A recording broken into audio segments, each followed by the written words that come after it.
मेरे प्यारे भाइयों, मेरे प्यारे दोस्तों, मेरे प्यारे परमात्मा के जीव हंसों, आज की ऑडियो बनाने का मकसद मेरा कोई ज्ञान देना नहीं है। आज मैं अपने दिल में जो खुशी मुझे महसूस हुई है मैं उसको आपके साथ शेयर करना चाहता हूं। जो मैंने अभी लेटेस्ट ऑडियो डाली है आपको बताना चाहूंगा कि आज पूरा एक दिन हो गया है उसको डाले, और किसी भी मेरे भाई ने, केवल कुछ एक या दो लोगों को छोड़ के, किसी ने मुझे गाली नहीं दी। जो कम से कम 100 के करीब लोग मुझे गाली देते थे, उन्होंने गाली नहीं दी। और कम से कम 30, 40, 50 लोग जो बहस करते थे मेरे साथ, उन्होंने कोई कमेंट नहीं किया जिससे बहस शुरू हो कि नहीं कबीर साहब ऐसा बोलते हैं या वैसा बोलते हैं, या कोई और गुरुजी ऐसा बोलते हैं वैसा बोलते हैं। तो मुझे लग रहा है कि ये ज्ञान एकदम स्पष्ट समझ में आ गया है हंसों के, जो विवेकी हंस है उनकी बात कर रहा हूं मैं।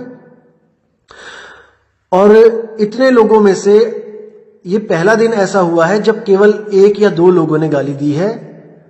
तो बहुत खुशी हो रही है मुझे कि लोग अब समझने लगे हैं। देखो, एकदम नहीं समझ में आता है, मैं मानता हूं एकदम नहीं समझ में आता, लेकिन धीरे धीरे रे मना धीरे सब कुछ होए, और माली सींचे 100 घड़ा ऋतु आए फल होए। वो धीरे धीरे ही होता है। रोज एक एक लोटा पानी डालते हो किसी पेड़ में रोज, तब वो पेड़ बड़ा होता है। अगर कहो कि 1000 लोटे में एक साथ डाल दूं और कल को ये उतना बड़ा हो जाए जितना एक एक दिन में एक एक लोटा डाल के बड़ा होना था, तो वो नहीं होगा दोस्तों, वो खत्म हो जाएगा। वो इतनी मिट्टी गल जाएगी, पानी पानी हो जाएगा और वो पेड़ खत्म हो जाएगा। इसलिए दोस्तों बहुत खुशी हुई मुझे ये समझ के, ये जान के कि आप लोग अब ज्ञान को समझने लगे हो।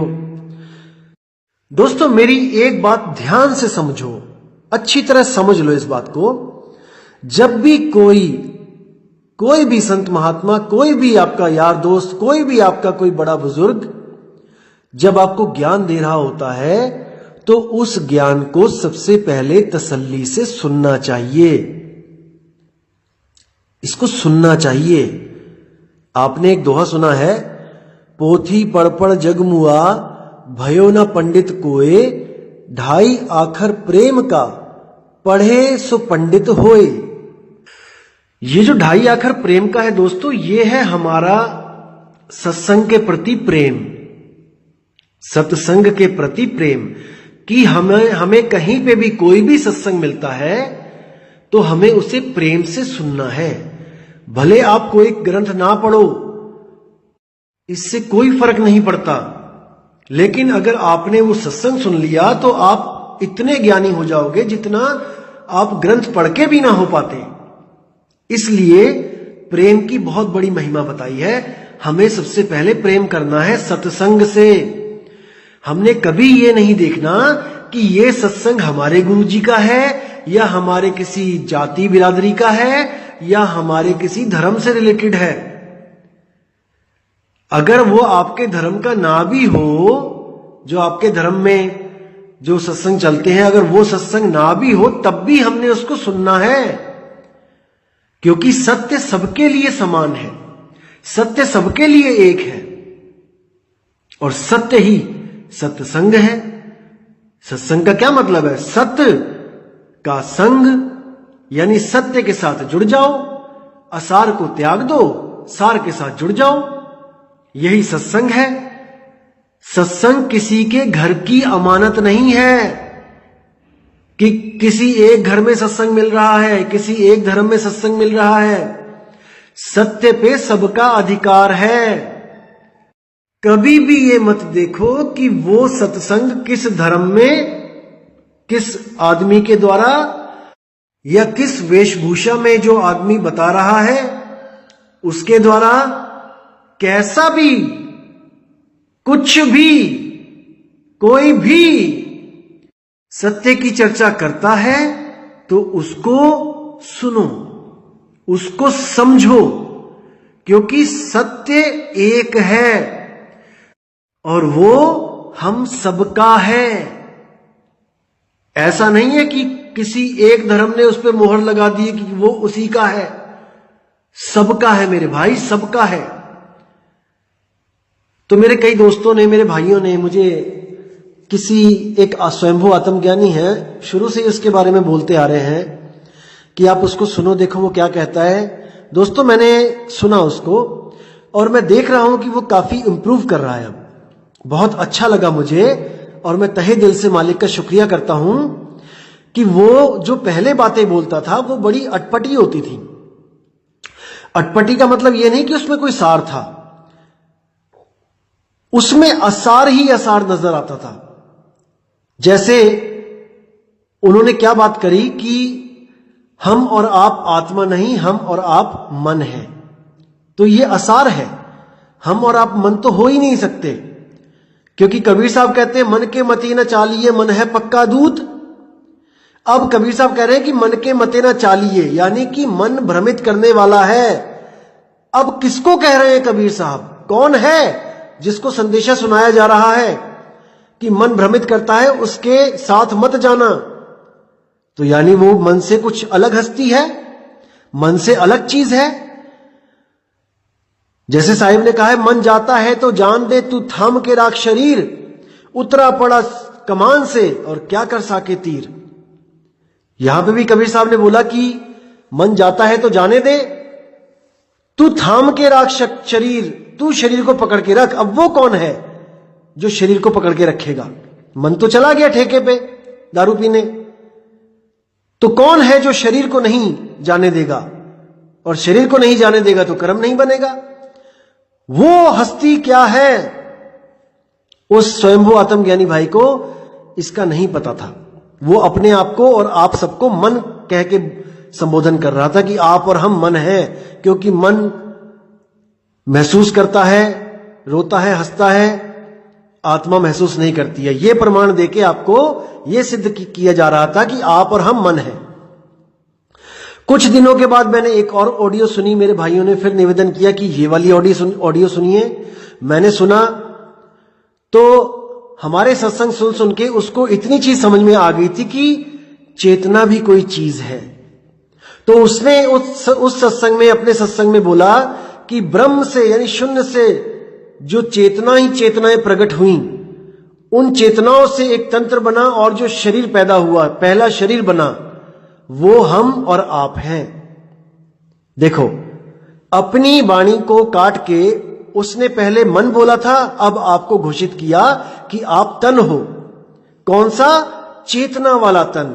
ये प्रोग्रेस हुई उसकी बुद्धि में। हमारे सत्संग सुन के जो उसने चेतना पकड़ी, अब उसने उस चेतना का एक सोची समझी एक कल्पना, उसको एक रूप धारण कर दिया, उसको एक रूप दे दिया कि आप और हम शरीर हो। अब शरीर है, इसका मतलब मन नहीं रहे, अब हम शरीर हो गए। कौन सा? जड़ शरीर नहीं, चेतन वाला शरीर, चेतना वाला। तो वहां पे उसकी बुद्धि में थोड़ा सा परिवर्तन हुआ, थोड़ा सा वो बुद्धि उसकी विकसित हुई। मुझे बहुत खुशी हुई, बहुत खुशी हुई कि कम से कम मन से तो ऊपर उठा। चाहे शरीर बोल रहा है, लेकिन चेतना वाला शरीर तो बोल रहा है, क्योंकि मन तो जड़ है और तन भी जड़ है, शरीर भी जड़ है। लेकिन इतनी बुद्धि विकसित हो गई कि उसने उसको चेतना वाला शरीर बोल दिया।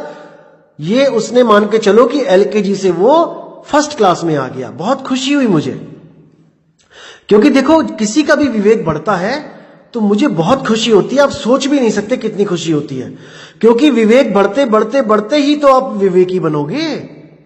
और संतों का काम केवल आपको विवेकी बनाना है, क्योंकि आपको इतना विवेकी बना दिया जाता है कि आपको संतों की भी जरूरत नहीं पड़ती है मोक्ष के लिए, मुक्ति के लिए। आप स्वाधीन हो जाते हो, स्वतंत्र हो जाते हो, परतंत्र नहीं रहते भाई। तो उस भाई ने पहले आपको मन घोषित किया, फिर आपको चेतना वाला प्रथम शरीर यानी तन घोषित किया। और कल और मुझे एक भाई ने गुजारिश की कि एक नई वीडियो डाली है उस स्वयंभू आत्मज्ञानी मेरे भाई ने, तो इसको देखिए। और मैंने देखा और मुझे बहुत खुशी हुई कि कम से कम वो आज ये बोलने लगा है कि हमने सारे तत्वों को छोड़ देना है और हमने ही आत्मा हो जाना है।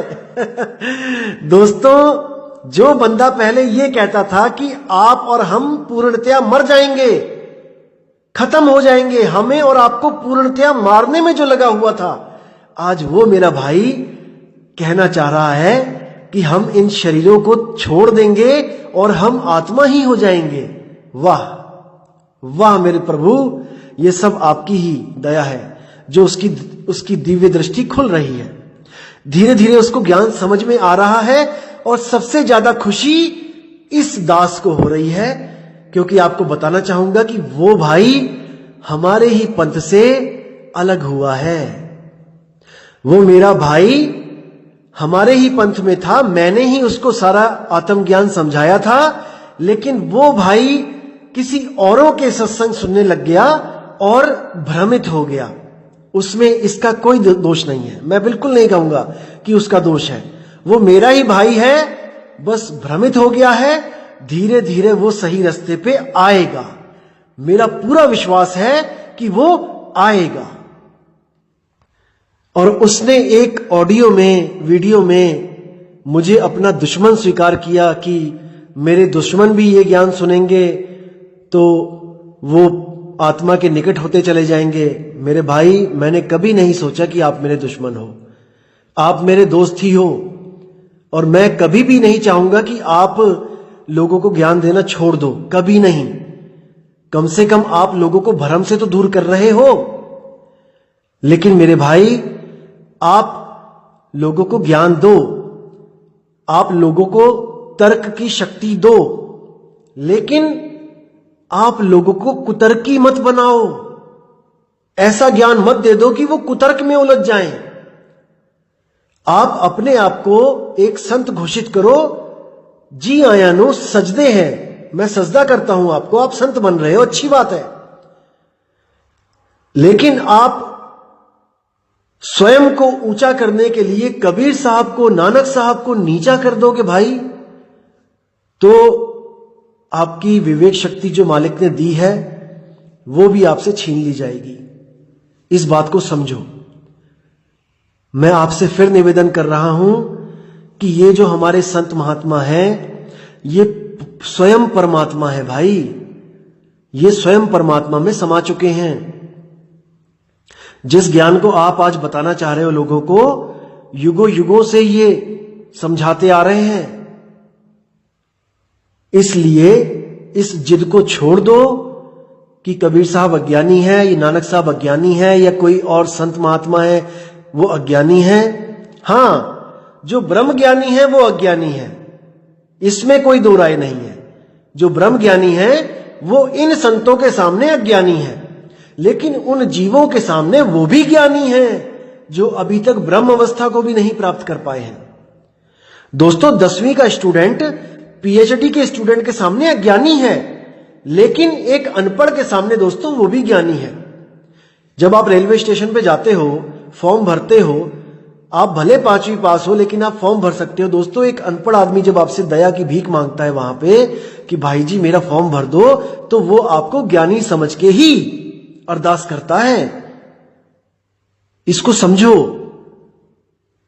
तो ब्रह्म ज्ञानी उनके लिए ज्ञानी है जो स्वयं अभी ब्रह्म अवस्था को प्राप्त नहीं कर पाए, जो अभी स्वयं जीव अवस्था में है।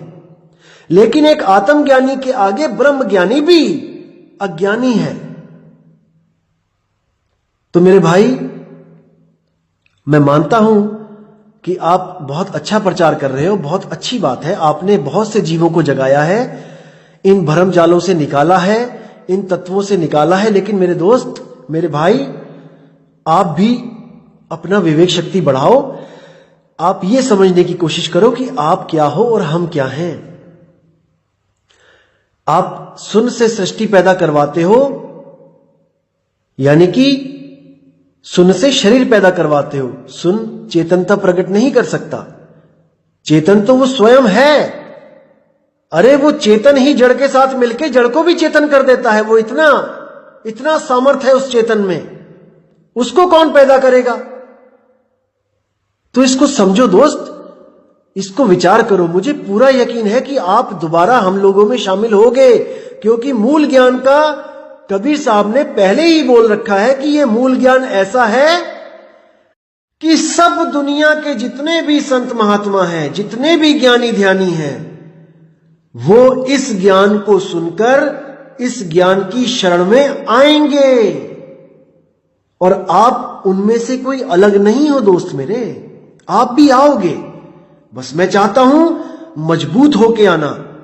आपकी जो भाषा बदली है कि पहले आप मन कहते थे, अब आप चेतन तन कह रहे हो और आपने अब उसको आत्मा कह दिया है, तो दोस्तों ये मेरे भाई, ये आपकी बुद्धि में विवेक क्षमता बढ़ रही है और मैं बहुत खुश हूं इससे, बहुत ज्यादा खुश हूं। और मुझे पूरा यकीन है कि आप एक बार फिर हम लोगों से जरूर मिलोगे और आपके मन में जितनी भी दुविधाएं हैं उसको खत्म किया जाएगा। मैं समझ सकता हूं आपकी दुविधा। जैसे आपने सांप सीढ़ी की जो एक खेल होता है, सांप सीढ़ी आपने देखा है, उसमें कई तरह के सांप होते हैं, लेकिन सबसे जो बड़ा सांप होता है वो 99 पे होता है। दोस्तों, हम जब आपको इस मूल ज्ञान को समझाने के लिए जब आपका साथ दे रहे थे मेरे दोस्त, और आपको इस सतलोक अकहलोक अगम लोक से जब छुड़वा रहा था मैं आपको, अब आप मुकरना मत कि ये सारा ज्ञान मैंने आपको नहीं दिया। आप जिस गुरु की शरण में थे उसने आपको गले तक भर रखा था कि आपने सतलोक जाना है, लेकिन मैंने पूरा विवेक लगा के आपके दिल से, आपके दिमाग से इस सतलोक अकहलोक आगामी लोक को निकाल दिया। मुझे पता था कि आप विवेकी हो, आपकी बातों से लगता था, इसलिए मैंने आपको मूल ज्ञान समझाया। लेकिन आप भ्रमित कैसे हुए मैं आपको बताता हूं। जब हम लोग एक से शुरू करते करते करते हम 95, 96, 97, 98 तक पहुंचे सांप सीढ़ी के खेल में, तब जो 99 में सांप था, आप उसको देख के भ्रमित हो गए कि ये तो मुझे उस सांप के मुंह में लेके जा रहा है। मेरे भाई, मुझ पे विश्वास करते तो मैं एक ऐसा पासा फेंकता कि हम उस सांप को क्रॉस करके 100 पे पहुंच जाते, लेकिन आपने मुझसे कोई बात नहीं करी और आप उस सांप को देखकर वापस मुड़ गए। जब आप नवंबर में गुरुजी से नाम लेने गए थे, नवंबर 2017 में आपने जो दिल्ली में नाम लिया, तब अगर आपको कोई चीज समझ में नहीं आई थी तो आपका फर्ज बनता था कि आप मेरे साथ बात करो फोन पे, लेकिन आपने बात नहीं करी। अगर आप बात करते तो हर चीज क्लियर कर देता मैं, आपको इन भ्रमों से निकाल देता कि ये पंथ सही नहीं है, आपका पूरा भ्रम खत्म करता मैं। लेकिन आपने अपने मन की बात मानी और आप उस पंथ में दोबारा, या आप मेरे साथ कोई भी आपने बात नहीं करी। आपने मुझसे ज्यादा अपने मन पे विश्वास कर लिया। मेरे भाई, मन ही तो काल है। अरे मन ही तो काल है। तुमने जिस काल से मैं छुड़वाना चाहता था आपको, आपने फिर उसी का साथ कर लिया और एक मनमाना ज्ञान सबके सामने पेश करके रख दिया। कुछ अलग संतों की भ्रमित बातों को सुन के कि वो परमात्मा पत्थरों में भी है, वो मिट्टी में भी है, ये सब आपने कहां से सीखा है मुझे भली प्रकार पता है। मैं इस ऑडियो के डिस्क्रिप्शन में वो लिंक दूंगा, भेजूंगा मैं सबको, और आप सब उनको सुनना। जो बात आप कर रहे हैं वही ये कर रहे हैं, और आप इनके सत्संगों से बहुत ज्यादा प्रेरित थे, मुझे पता है, क्योंकि आपने कुछ गुरु भाइयों से इनकी बात भी करी थी जिसका आप सत्संग सुनते हो, मुझे पता चला था। इनको सुनते हुए भी आपने इनके सत्संगों को काट दिया, केवल उस ज्ञान के बल पे जो हम लोगों ने आपको दिया था, जो कबीर साहब का मूल ज्ञान है। उसके बल पे आपने उन लोगों को भी काट दिया जिनको आप सुन के प्रेरित हुए थे। लेकिन आपको यह भ्रम हो गया कि आप उस कबीर साहब की वाणी काट सकते हो, कुछ मनमाने अपने विचार रख के जो सत्य प्रमाणित भी नहीं है, अपने मन की इच्छाओं से कुछ भी आगे रख दिया लोगों के, और लोगों को भरमाने में लग गए। दोस्त मेरे भाई, एक जीव हंस को सत्य ज्ञान के साथ जोड़ने में कबीर साहब कहते हैं 1 करोड़ गाय को मरने से बचाने का पुण्य मिलता है, और एक जीव को असत्य ज्ञान के साथ जोड़ने से 1 करोड़ गाय को कत्ल करने का पाप लगता है। मेरे भाई, इस पाप से बच, अभी भी समय है, बच जाओ। तो दोस्तों, मैं अरदास करूंगा मालिक से कि इस मेरे स्वयंभू आत्मज्ञानी भाई के बुद्धि में वो प्रकाश आए, वो मालिक इसको सोझी दे कि ये वापस हमारे पास आए। अगर हमारे पास नहीं भी आए तो कम से कम लोगों को भ्रमित ना करे। मैं बस यही चाहता हूं, मेरे भाई के कर्म ना बढ़े, ऐसे कर्म ना बढ़े कि इसको वो भुगतना मुश्किल हो जाए। बस मैं यही चाहता हूं, मेरे मालिक से मेरी यही अरदास है। बाकी आप सब विवेकी हैं मेरे दोस्तों। अगर आपको कोई भ्रमित करता है तो आप बिल्कुल भ्रमित ना हो। आप सत्य ज्ञान को अपनी विवेक बुद्धि के द्वारा परखें, क्योंकि ना परखने के कारण ही हम गलत जगह जुड़ जाते हैं। और दोस्तों, मैं आपसे बताना चाहूंगा कि आप जल्दबाजी बिल्कुल ना करें। हमें किसी भी चेले की, किसी भी शिष्य की कोई भूख नहीं है। इस बात को समझो मेरे दोस्त, हमें कोई भूख नहीं है कि आप हमारे साथ जल्दी जल्दी जुड़ो। मैं कहता हूं 10 साल बाद जुड़ना। जहां इतनी उम्र निकल गई वहां 10 साल और सही, लेकिन ज्ञान को पूरी तरह समझ के अटल होके जुड़ो। जहां भी जुड़ो, जल्दबाजी कभी मत करो। आप हिंदू हो, आप मुस्लिम हो, आप सिख हो, आप ईसाई हो, इससे कोई फर्क नहीं पड़ता। आप वही सांस लेते हो जो हिंदू ले रहा है, जो सिख ले रहा है, जो ईसाई ले रहा है। आप वही पानी पी रहे हो जो हिंदू पी रहा है, सिख पी रहा है, ईसाई पी रहा है। दोस्तों, आप उसी धरती पर रहते हो जिसपे हिंदू, मुसलमान, सिख, ईसाई सब रहते हैं। अगर आप अपने अल्लाह को श्रेष्ठ मानते हो तो अपने अल्लाह से बोलो कि वो धरती पैदा करे जिसपे हिंदू, मुसलमान, सिख, ईसाई अलग अलग रहें। जब अल्लाह ने, जब वाहेगुरु ने, जब राम ने धरती में, हवा में, पानी में कोई भेद नहीं रखा, तो आप कैसे समझ सकते हो कि उसने अपने ज्ञान में भेद रखा होगा, कि उसका ज्ञान अलग अलग होगा? मेरे भाई, जब प्यास लगती है तो हर धर्म वाला आदमी एक ही चीज पीता है, वो है पानी। जब सांस लेनी होती है तो हर धर्म का आदमी एक ही चीज लेता है, वस्तु लेता है, वो है सांस। और जब मेरे भाई ठंड लगती है तो हर धर्म का आदमी एक ही वस्तु प्राप्त करता है, वो है अग्नि। इसी तरह मेरे भाई, जब मुक्ति चाहिए होती है तो एक ही वस्तु काम आएगी, और वो है सार शब्द मूल ज्ञान। मूल ज्ञान, इसको समझो दोस्तों, इसको समझो। चाहे कोई सिख हो, चाहे ईसाई हो, चाहे हिंदू हो, चाहे कोई मुसलमान हो, इससे कोई फर्क नहीं पड़ता। हर धर्म यह कहता है कि परमात्मा एक है, परमात्मा एक है, लेकिन फिर भी क्या मस्जिद के दरवाजे पे कोई लिख सकता है वाहिगुरु? क्या गुरुद्वारे के दरवाजे पे कोई लिख सकता है अल्लाहू अकबर? क्या मंदिर के दरवाजे पे कोई लिख सकता है कि जीसस इज ग्रेट? या ईसाई के गिरजाघर पे कोई लिख सकता है अल्लाहू अकबर या वाहेगुरु?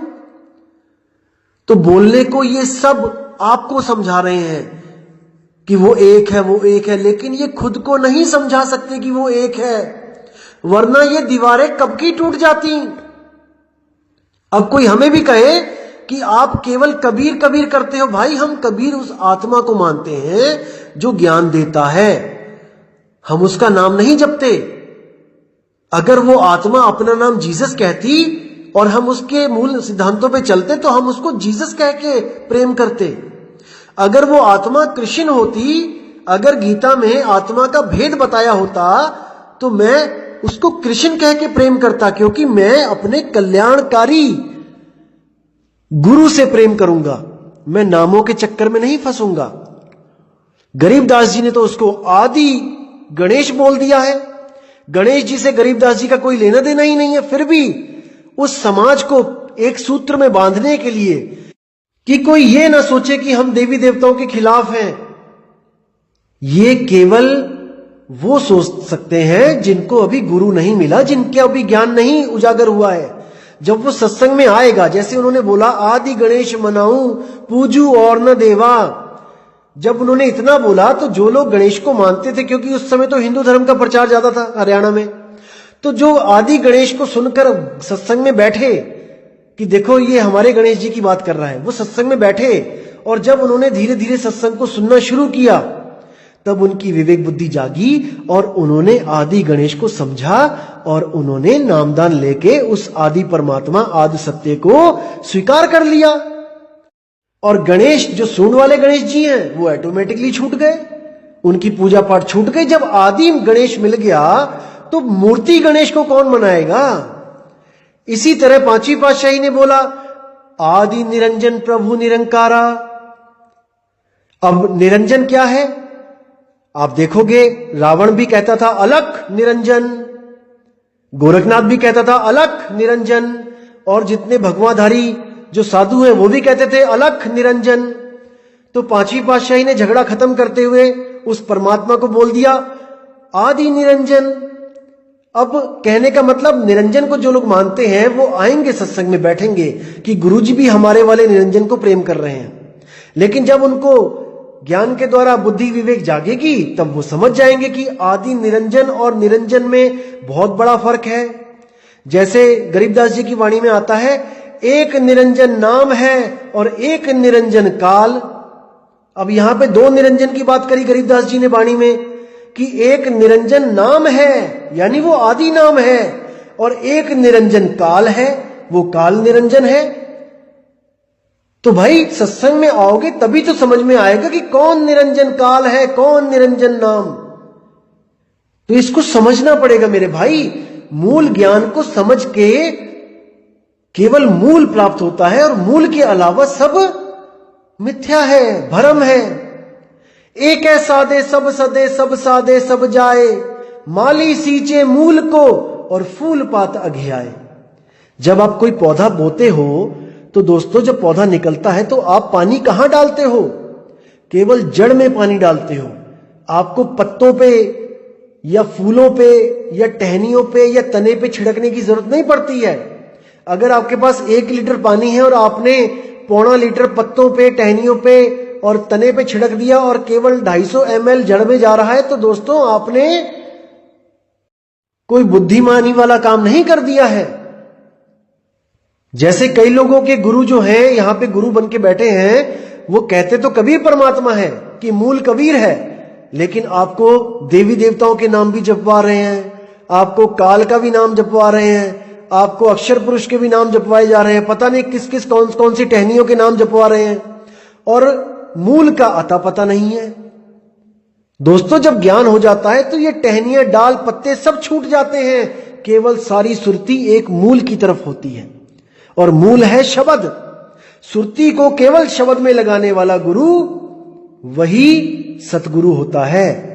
एक छुड़ाए टहनी पत्ते फूल तना सब छुड़वा दे, एक लखाए केवल मूल को लखाए, सो सतगुरु पूरा कहाए।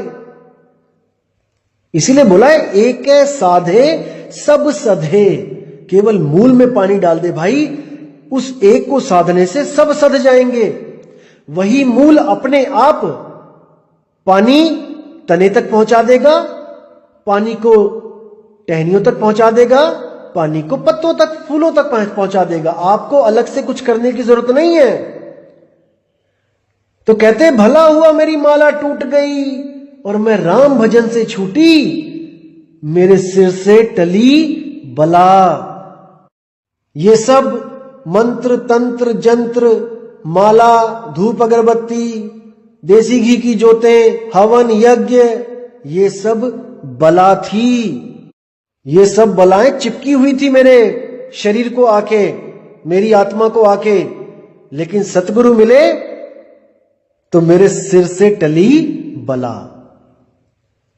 तो दोस्तों इन बलाओं को टाल देना है, इन कर्मकांडों में नहीं फंसना है, केवल एक शब्द की साधना करनी है, जिसके लिए बाबा नानक बोलते हैं जैसे जल में कमल निरालंब मुर्गा भी निशाने और सुरत शब्द भवसागर तरिए नानक नाम बखाने, रहे एकांत एक मन वसिया, आशा महा निरासु, अगम अगोचर दीख दिखावे, नानक ताकर दासू। उस एक सुरत शब्द का जो योग बता दे, जो 52 अक्षरों में नहीं है, वो अल्लाह भी नहीं है, वो वाहिगुरु भी नहीं है, वो राम भी नहीं है, वो अक्षरों से न्यारा है, वो 52 अक्षरों से परे है, और वो आपके पास है, बिल्कुल आपके पास है। और उसमें जब सुरती रमेगी तब आपको वो असली वाहिगुरु, वो असली शब्द, असली अल्लाह, असली राम मिलेगा, और सारे भरम तत्काल ही छूट जाएंगे। तो दोस्तों, इसी के साथ मैं वाणी पे विराम देता हूं और मालिक से अरदास करता हूं कि आप सब मेरे भाई इतने विवेकी हो जाओ कि हम सब एक छतरी के नीचे आ जाएं, उस मूल ज्ञान के नीचे हम सब आ जाएं, और हम सारी दुनिया को जगा दें कि भाई धर्म कोई न्यारा नहीं है, परमात्मा एक है, उसका नाम भी एक है, पानी एक है, हवा एक है, आकाश एक है, धरती एक है, लेकिन हमने उसके अलग अलग नाम रख लिए हैं, इसलिए हम सब एक दूसरे से नफरत करने लगे हैं। असल में पानी का नाम भी पानी नहीं है। पानी का नाम जो जाने पानी सबसे बड़ा है वो अज्ञानी। इसको मेरे दोस्तों समझो। जो पानी को केवल पानी कह के कह रहा है कि ये इसका नाम केवल पानी है, वो महाअज्ञानी है, क्योंकि उसका नाम जल भी है, उसका नाम नीर भी है, उसका नाम तोय भी है, उसका नाम वाटर भी है। तो जब वस्तु को प्राप्त करोगे तो इन सब नामों के चक्करों से आप निकल आओगे। वस्तु कहीं ढूंढे कहीं कैसे लागे हाथ, और गुप्त वस्तु तब मिले भेदी लीजे साथ। वो भेदी गुरु जब आपको मिलेगा तो आपसे सारे नाम छुड़वा देगा।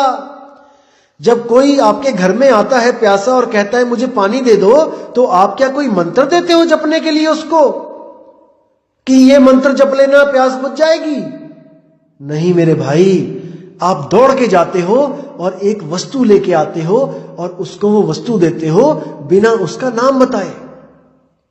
उसका कोई नाम नहीं है, वो अनामी है। लेकिन इसको समझो मेरे दोस्तों, समझो। तो मेरे दोस्तों, मेरे भाइयों, आपसे मैं विदा चाहूंगा और बहुत जल्दी एक ऑडियो लेके आऊंगा जिससे आपके काफी भ्रम खत्म हो जाएंगे कि वो निज नाम कैसे है, वो मेरा ही ज्ञान कैसे है, वो मेरा नाम कैसे है, जिससे मेरी मुक्ति होगी। तो दोस्तों, विदा लेता हूं आपसे।